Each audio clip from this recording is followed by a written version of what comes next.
Hola a todos. Hoy vengo a hablaros de cómo emparejar altavoces con el amplificador. Aunque no soy nadie para ayudaros a escoger unos altavoces que vayan bien con el amplificador o para buscar ambos, puede que os interese saber qué hay que tener en cuenta para que haya una sinergia entre tu amplificador y tus cajas. Obviamente habrá que hablar de impedancias, potencias, sensibilidades, etcétera, etcétera, pero intentaré explicarlo lo más sencillo posible. Aunque sé que es algo farragoso y denso. Impedancias, empecemos por el principio. La impedancia la encontramos en las especificaciones del amplificador como también en la de los altavoces.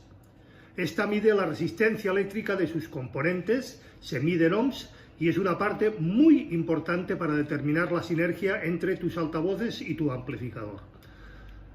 Los altavoces los encontrarás normalmente de 4 o de 8 ohmios y los amplificadores dan normalmente su rango entre 4 y 16 ohms. Si la impedancia de tus altavoces entra dentro del rango del amplificador, todo va bien. Ten en cuenta, de todas formas, que las especificaciones de los amplificadores indiquen la potencia de salida según la impedancia. Por ejemplo, un amplificador puede dar 80 vatios por canal a 4 o a 8 ohms, pero dar picos de 80 vatios a 8 ohms y 150 a 4 ohms. Eso hay que tenerlo muy en cuenta. Normalmente se pueden conectar altavoces de mayor impedancia a un amplificador, pero nunca al revés. Por ejemplo, no conectes nunca unos altavoces de 4 ohms a un amplificador de 8. Podrías dañarlo irremediablemente. De todas formas, lo más habitual actualmente es encontrar amplificadores y altavoces con un rango amplio de impedancias, con lo que te acabo de contar no suele tener una importancia primordial ni hay que mirárselo demasiado fino. Si alguno de tus componentes es más bien antiguo, es posible que sí tengas que mirártelo con mucho mayor detenimiento y cuidado. Potencias. Es común pensar que cuanto más potencia, más volumen. Graso error. Los vatios se refieren más a lo que un altavoz puede soportar y a cuánta potencia es capaz de entregar un amplificador. La potencia la suelen indicar en las especificaciones los amplificadores como potencia de salida continua o RMS y potencia dinámica o pico de potencia. Lo más importante a tener en cuenta es la potencia continua. Esto nos dice cómo de potente es un amplificador. Por ejemplo, 50 vatios de potencia continua a 8 ohms significa que este puede dar 50 vatios a un altavoz de 8 ohms. La potencia dinámica o potencia de pico mide la máxima potencia que puede entregar el amplificador en algunas circunstancias, que suelen durar unos escasos milisegundos, cuando alguna acción o pasaje así lo requiera. Verás que algunos fabricantes de altavoces simplemente indican la potencia recomendada dentro de un rango y no especifican ni la continua ni la dinámica. En estos casos, mira que la potencia continua del amplificador entre dentro del rango de potencia recomendado para tus cajas, evidentemente. Además, no es lo mismo watts de potencia que intensidad de potencia, amperes. Pero eso es cuestión un poco más técnica y más densa de explicar, como ya vimos en algunos anteriores posts. Sensibilidades. Este parámetro únicamente se encuentra en las especificaciones de los altavoces. Esta significa qué nivel de volumen o presión sonora son capaces de generar dichos altavoces a 1 metro de distancia, cuando se les aplica un vatio de potencia.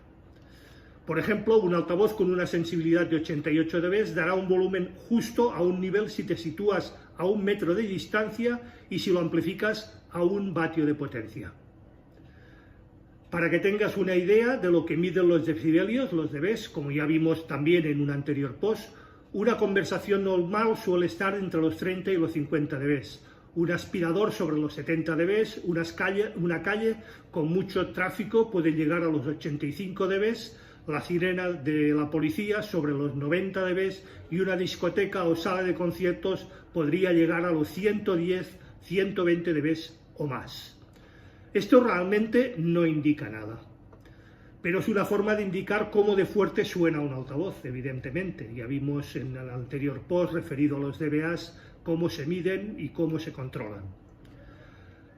A misma distancia y a misma potencia de un amplificador, un altavoz con una cierta sensibilidad, por ejemplo, los 85 dB, sonará más bajo que uno más sensible, por ejemplo, uno de 91 dB, en la misma sala y configuración. Lo que tienes que tener en cuenta es que un altavoz, cuanto más sensible es, menos potencia de amplificador necesita para poder moverlo. A efectos prácticos podemos dividir la sensibilidad de un altavoz en tres rangos o tres franjas. Poca sensibilidad, aproximadamente unos 85 dB, una sensibilidad más o menos normal, la mayoría de altavoces se suelen mover en este rango, sobre los 85-90 dB, y un altavoz muy sensible con más de 90 dB, 91, 95, 98 dB suelen tener los altavoces con una alta sensibilidad. Cuando tengas un altavoz poco sensible, la potencia del amplificador debería de acercarse al máximo de potencia recomendada por el fabricante para este altavoz. Si pones un amplificador cuya potencia no pase mucho del mínimo recomendado, tendrás que tener siempre el amplificador a un volumen más alto, evidentemente, para que suene igual que otro con sensibilidad más alta. Por el contrario, si tienes un altavoz muy sensible, puedes conectarlo al amplificador cuya potencia se acerque al mínimo recomendado para él. No pasa nada si pones más amplificación, siempre que esté dentro del rango recomendado, pero tendrás que trabajar siempre con el amplificador a un volumen más bajo y no podrás soportar tanta presión acústica si te pasas con el mando. Otra cosa que tal vez te interese saber sobre la sensibilidad es la siguiente. Se tiene que triplicar la potencia de amplificación para incrementar el nivel sonoro o SPL de un altavoz al doble. Es decir, si tienes 30 vatios, tienes una sensación 1. Necesitarás 100 vatios o algo más para lograr una sensibilidad 2 y 300 vatios para una sensibilidad 3. Por ejemplo, un altavoz con 88 dB de sensibilidad, 1 vatio, puede dar esos dBs a 1 metro de distancia. Pues bien, 2 vatios nos darán 91 dB y 4 vatios 94 dB. Además, el volumen cae más o menos 6 dB cada vez que doblas la distancia de escucha, como ya vimos también en anterior post. Otro ejemplo, encontrar un conjunto de altavoz con amplificador que vayan bien juntos, por ejemplo, imagina que quieres emparejar unos Bowers & Wilkins modelo 707 S2 con un amplificador Rotel A12. Miramos las especificaciones, las Bowers & Wilkins, entre 4 y 8 ohmios, vamos bien, sensibilidad 84 dB, muy apropiado, y potencia recomendada entre 30 y 100 vatios continuos a 8 ohms. Nos vamos al Rotel, entrega una impedancia de 4 ohms y una potencia por canal de 60 a 8 ohms. La impedancia mínima de 4 ohms. Miremos las impedancias. Los altavoces trabajan entre 4 y 8, correcto. El amplificador necesita unos altavoces mínimo de 4, todo correcto, todo ok. Clasificamos las cajas por su sensibilidad. 84 dB son, entre normalitas y un poco bajas de sensibilidad. Miraremos la potencia que recomienda para mover los altavoces Bowers & Wilkins y nos dice entre 30 y 100 vatios. Como las cajas son poco sensibles, necesitaremos un amplificador que se encargue o que acerque al máximo de potencia recomendada, es decir, a los 100 vatios. El Rotel nos da 60. 60 está algo menos de la mitad del rango de entre 30 y 100. No sería el amplificador más recomendado o más apropiado. Necesitaríamos, por ejemplo, los 80-100 vatios continuos que nos daría el Rotel A14. Entonces, ¿cómo saber cuál es la pareja ideal de un amplificador y altavoces? No existe una sinergia perfecta entre un amplificador y unos altavoces. Sí que es cierto que con los años y a base de escuchar uno puede emparejar equipos, pero no más allá. Si estás buscando un amplificador para tus cajas o unos altavoces para tu amplificador o ambas cosas, no te preocupes en demasiado. Lo importante es que todo lo escojas en base a buenos productos y que encajen sus impedancias y sus potencias tal y como acabo de explicar. Si es así, el equipo sonará bien. también tiene en cuenta las ya mencionadas anteriormente curvas de Fletcher and Munson, que tienen muchísimo que ver con las presiones acústicas de escucha. Otra cosa es que te guste más un sonido que otro, o un amplificador que otro, o una estética que otra, pero esto siempre será subjetivo y es cuestión más que personal. Pero siempre existen otros factores que afectarán al sonido final: el tamaño de tu sala, el tamaño de los altavoces, su ubicación en la sala, etcétera, etcétera. Y lo más importante, también es importante tu bolsillo. El peligro de utilizar un amplificador menos potente que el altavoz: en muchas ocasiones he escuchado a personas que han dañado sus altavoces a pesar de utilizar un amplificador con menos potencia que el altavoz. Parece mentira, pero es así. En cierta manera es comprensible que este genere ciertas dudas si se tienen claro algunos conceptos. ¿Cómo puede romperse un altavoz con un amplificador que genera menos potencia de la que soporta el altavoz? Pues muy fácil. El gran culpable es el problema de la distorsión. Para entender esto y de forma clara, analizaremos la naturaleza de la música y los parámetros con la amplificación y la distorsión.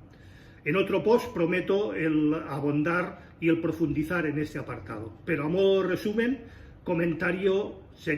mi comentario sería el siguiente. La música. Para empezar, podemos afirmar que cuando reproducimos música no tenemos la misma sinergia que en la parte alta que en la parte baja del espectro sonoro. El oído humano responde mal a las bajas frecuencias y necesitamos mucha más energía para escuchar los graves que los agudos. Estos se reflejan en nuestras famosas curvas isofónicas, las mencionadas curvas de Fletcher and Munson, y en las ponderaciones A, B y C de los sonómetros y los RTAs.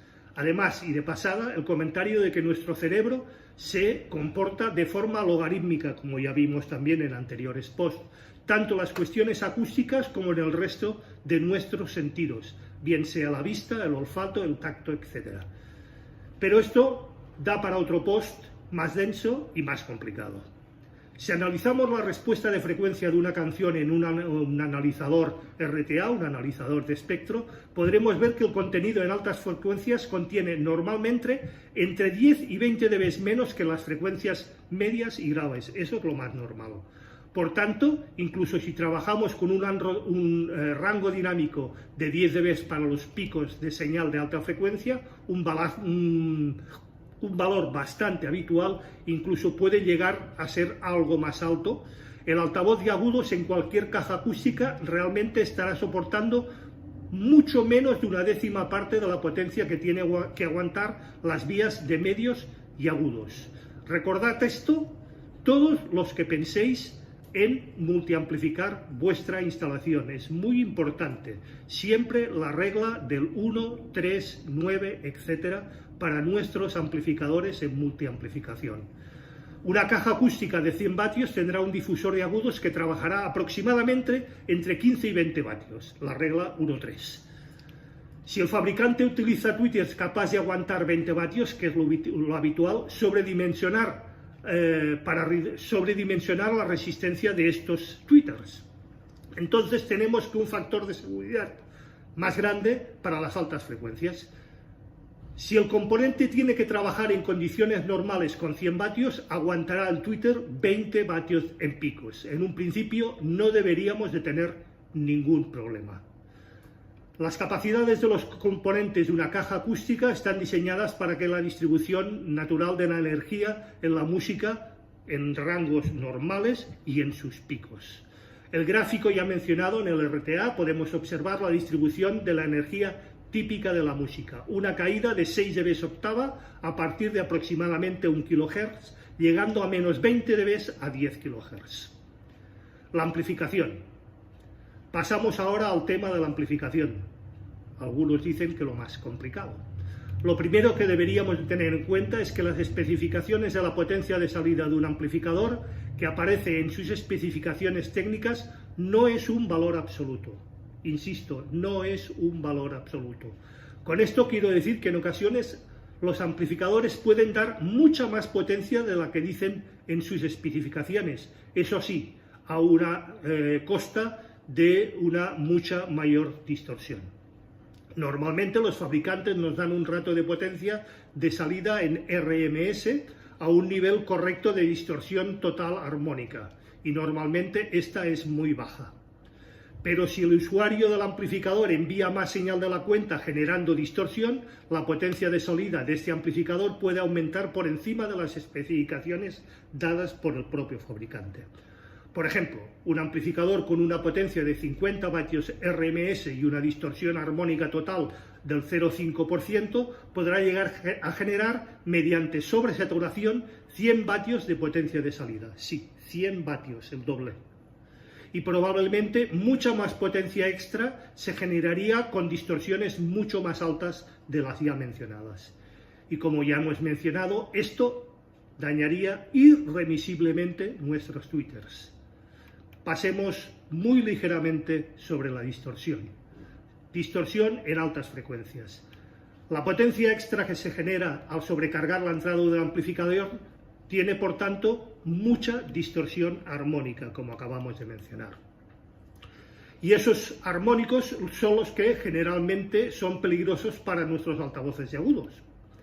Partimos de la base que la distorsión armónica genera señales que no están presentes en la señal original, y son múltiplos superiores de la señal original, es decir, armónicos múltiplos superiores a los de la propia señal. Para situarnos en esto, veamos la distorsión armónica generada por un tono de 1 kHz, tanto en la escala logarítmica como en la escala lineal. La distorsión generada al distorsionar la entrada de la interface con un tono puro genera distorsión armónica en frecuencias superiores al tono original, como hemos visto, aumentando de forma más que significativa el nivel de energía en los tonos agudos. Pero, ¿qué sucede cuando la señal que distorsiona el amplificador no es un tono puro, sino una señal de rango completo? Por ejemplo, una canción. Con esta distorsión se genera simplemente múltiplos superiores. El tweeter en una caja acústica es el que soporta siempre la mayor cantidad de distorsión, como hemos visto, cuando ésta se produce. Aunque la señal en un principio no tenga gran contenido en altas frecuencias, pero sí gran distorsión en estas frecuencias. Un contrabajo, por ejemplo, no tiene mucha señal en altas frecuencias, pero si esa señal del contrabajo distorsiona en la entrada del amplificador, ganará distorsión armónica en altas frecuencias y realmente tendremos un serio problema para nuestros tweeters. Ondas, factor de cresta, potencia de pico y potencia eficaz. Si visualizamos las ondas generadas mediante un osciloscopio o RTA o Real Time Analyzer, podemos entender mejor lo que sucede. Si introducimos en este una señal sinusoidal de tono puro, veremos que a la pantalla sus extremos superior e inferior se muestran con los contornos normalmente redondeados, como ya vimos, la sinusoide pura. Cuando un amplificador se satura, los controles de onda o los contornos de la onda, que deberían ser redondos, empiezan a ser cuadrados, empiezan a dejar de ser redondos o incluso en muchas ocasiones en dientes de sierra, lo que en cuanto se aproxima a la potencia RMS, en cuanto sobrepasamos esa potencia RMS, esas ondas cuadrados o esos picos se incrementan. Eso genera distorsión armónica de una manera brutal y es lo que puede dañar irremediablemente nuestros tweeters, llevándolos a la muerte súbita en muy poco espacio de tiempo. Sin embargo, si utilizamos un amplificador con mayor potencia, podrá generar los niveles de potencia requeridos sin producir este recorte, estas ondas cuadradas o estos picos, permitiendo que el sistema de altavoces reciba la señal amplificada con una distorsión normal y dentro de sus niveles de energía. En estas condiciones, aunque aumente la potencia, el daño del altavoz de agudos es incomparable. Recordemos que están diseñados con un factor de seguridad importante, normalmente el doble de lo que en su principio podrían soportar. Una cuestión importante para tener en cuenta es el factor de cresta. El factor de cresta es un coeficiente de valor de pico en la señal en su valor promedio o RMS. Los fabricantes de amplificadores utilizan normalmente para medir la potencia de sus amplificadores tonos puros, como ya hemos visto, y barridos de onda. Estas señales tienen un factor de cresta de aproximadamente 3 dB. Esto significa que la potencia de pico de un amplificador, la máxima potencia que puede soportar el amplificador sin averiarse durante un periodo de tiempo relativamente corto, es el doble de la potencia eficaz, potencia del amplificador que es capaz de desarrollar durante largos periodos de tiempo sobre una determinada carga nominal o sobre un número de ohmios nominal. Por tanto, los fabricantes utilizan señales con 3 dB de factor de cresta para darnos sus especificaciones. Sin embargo, nosotros normalmente podemos trabajar con música con un factor de cresta entre 15 y 20 dB, muchísimo más de lo que hemos visto. Si con un tono puro, con un factor de cresta de 3 dB, el amplificador genera 100 vatios de potencia eficaz, con una señal de factor de cresta de 20 dB, el mismo amplificador generará una potencia eficaz de más del doble. Por lo que queda claro que tiene bastante sentido el sobredimensionar en cierta medida los amplificadores con respecto a nuestros altavoces. Es también importante advertir la diferencia entre música en directo y música grabada o masterizada, debido a su diferencia de dinámica, evidentemente. La música comercial de hoy en día ha llegado a límites de compresión absurdos. Su factor de cresta puede llegar a estar en algunos casos extremos cerca de los 3 dB dentro de la onda sinusoidal. La guerra de los dBs, que espero poder contar también dentro de muy poco, en un futuro post, explica perfectamente este hecho. Consejos de protección para nuestros equipos. Llegados a este punto, podemos concluir con algunos consejos para proteger nuestros sistemas y dimensionarlos de forma correcta y de forma lo más lineal posible. Evitar a toda costa la distorsión. Es sin duda lo más peligroso para nuestros altavoces, sobre todo los agudos. No hay nada como mantener una buena estructura de ganancia y tener nuestros niveles siempre bajo control. Por algo le llevan los medidores Boometers o LED muchísimos amplificadores previos y etapas de potencia. Sobredimensionar con mesura siempre nuestros amplificadores. Si vamos a trabajar con señales con mucha dinámica y por tanto con factor de cresta más o menos grande, es conveniente que los amplificadores generen más potencia de lo que puedan admitir nuestros altavoces o cajas, en una proporción óptima, aunque podríamos debatir siempre largamente sobre este hecho. Podría ser, por ejemplo, un amplificador entre un 50 y un 75 más de potencia eficaz que nuestros altavoces. Utilizar siempre la limitación. Es interesante el tratar de proteger nuestros sistemas para evitar problemas y evitar forzar nuestros altavoces. Para hacer un ajuste adecuado de la limitación, os recomiendo la utilización de DSPs, ecualizadores u autoecualizadores computerizados tipo DBX, Behringer o parecidos. Con estas herramientas es muy fácil ajustar los parámetros adecuados para nuestros altavoces. Evitar las conexiones y desconexiones con el amplificador encendido. Esto puede generar señales de pico momentarias muy rápidas que pueden dañar irremisiblemente nuestros altavoces. Y esto ha sido todo por hoy. Espero no haber sido denso ni haberme extendido en demasía. Si os ha parecido interesante y os ha gustado el post, os agradecería, como siempre, que le deis al like, que compartáis el post. Si os creéis oportuno, dejad algún comentario al respecto en las cajas de comentarios.